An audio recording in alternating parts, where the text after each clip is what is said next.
位伫台南后火车站的大湾东百货，选伫个圣诞节进前，特别邀请花莲的亚尼生态园区的竹节虫来甲民众做伙美小吹，举办亚尼生态趴的展览，邀请民众做伙来找找真够伪装的竹节虫。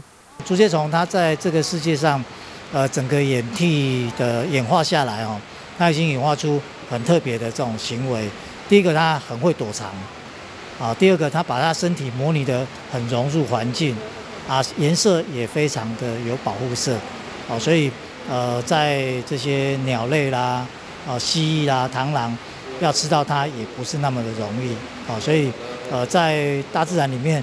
我们人类可能常常听到竹节虫3个字，可是呢，不太容易在野外有看到竹节虫这个物种的存在，所以这次就特别把这个竹节虫我们从花莲带过来，让大家好好的就近的可以观察欣赏一下。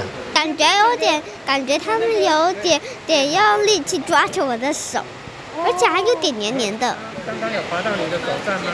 有。好，感觉怎么样？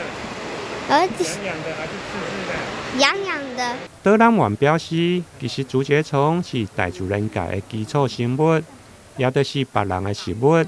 如果竹节虫减少，一寡高阶的昆虫、鸟仔类食物链就无物件通好食。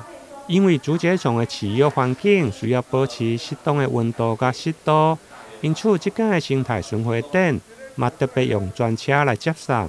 这一次的展览就是我们是亚尼生态园区，然后应这个台南大圆柏之邀来到台南办这个展览那我们这一次呢的展览的特色主要是有我们在地的台湾的原生竹节虫，那还有一些国外的竹节虫那这主要就是让我们大朋友小朋友来了解。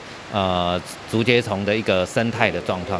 看到这一座一座的昆虫箱，真侪民众看了规半部，有可能还阁找无竹节虫的形影，因为竹节虫真够伪装。不过无要紧，导览员有时阵还阁会掠出来，甲民众做近距离的接触甲介绍。这场的展览对今日起到12月17，欢迎大小朋友做伙来找找伪装大师竹节虫的形影。台南新闻林跟采访报道。